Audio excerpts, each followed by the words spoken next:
இப்பொழுது நம் ஜீவ ஒளியாய் அழைத்து விடுவோம். வாங்க பிக்னஸ் சாங் பார்ப்போம்.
I thank my God every time I remember you.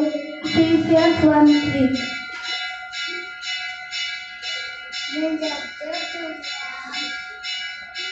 मैं जब तुम्हें याद करता हूँ तब तक परमेश्वर को धन्यवाद देता हूँ। फिलिपियर 1:20 प्रत्येक वेळी जेव्हा मी तुझी आठवण करतो तेव्हा मी आपल्या देवाचे आभार मानतो. फिलिपियो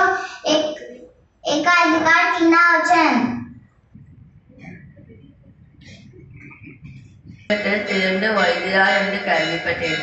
இயேசுவே, தாவீதின் குமாரனே, எனக்கு இறங்கும். நான் சத்தமாய் கூப்பிட்டேன், நீ சத்தம் போடாத என்று எல்லாம் அதட்டினார்கள். நான் இன்னும் அதிகமாக சத்தம் போட்டேன், இயேசுவே, தாவீதின் குமாரனே, எனக்கு இறங்கும். இயேசு அப்பா என்னை அழைத்து இங்க வா என்று கூப்பிட்டாங்க. நான் என் மான் சட்டையை கலட்டி வீசிட்டு நான் ஓடி வந்தேன். ஏசப்பா, தினம் போல் நான் உனக்கு என்ன பண்ணணும்? என் கண் பார்வை இல்லாதபடினால் எனக்கு கண் பார்வை வேண்டும். நீ போகலாம், உன் விசுவாசம் உன்னை ரட்சித்தது.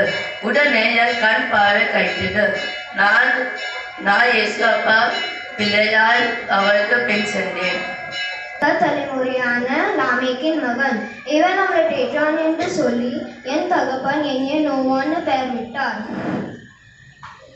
என் காலத்தில் வாழ்ந்த ஜனங்கள் துஷ்டராயும் தேவபயம் மற்றவர்களா இருந்தாங்கள். நோவாகி எனக்கு கத்தர கண்களு கிருபை கிடைத்தது. நான் நீதிமானும் உத்தமனுமா இருந்தேன். தேவாவோடு ஐக்கியப்பட்டு ஜீவியம் செய்வேன். அக்காலத்தில் இருந்த அவபக்தி உள்ள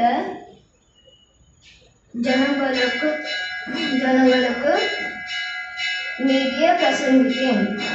சோழன் தகப்பன் என் மனைவி மலடியாய் இருந்தார். ஒரு தேவதூதன் அவளுக்கு தரிசனமாகி அவர் ஒரு குமாரனை பெறுவார் என்றும் அவர் நசரேயனாய் வளர்க்கப்பட வேண்டும் என்றும் சொன்னார். நானும் இதை கேட்டு தேவதூதனை காண வேண்டும் என்று விண்ணப்பம் பண்ணின பொழுது தேவதூதன் தரிசனமாகி செய்ய வேண்டியதை சொன்னார். நான் பரிசீலித்தின போது அதிசயம் விளங்கினது. கர்த்தருடைய தூதனானவர் பலிபீடத்திலே ஜுவாலையிலே ஏறி போனார். நானும் என் மனைவியும் அதை கண்டு தரையிலே முகம் குப்புற விழுந்தோம். நான் ஒரு அடிமை பெண். என் எஜமாட்டி சாராளுக்கு பிள்ளை இல்லாதிருந்தது. என் எஜமான் ஆபிரகாமுக்கு என்னை மறுமனாட்டியாய் கொடுத்தார். என் எஜமாட்டி சாராள் நான் கர்ப்பவதியான போது கடினமாய் நடத்திய நிமித்தம் அவளை விட்டு ஓடி போனேன்.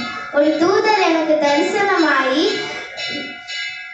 நான் என் எஜமான் கிட்ட போகும்படியாகவும் நான் பெருகுமாரனுக்கு இஸ்மவேல் என்று பெயரிடும்படியும் சொன்னான். இது ஒரு துருவு கிட்ட நடந்ததினாலே என்னை கண்டவரை நானும் கண்டேன் என்று சொல்லி அந்த துருவுக்கு லகாய் ரோகி என்று பெயரிட்டேன். சரீரத்தை சரி செய்ய போல வேதம் என்கிற கண்ணாடியை பார்த்து நம்ம உள்ளத்தை சரி செய்யணும்.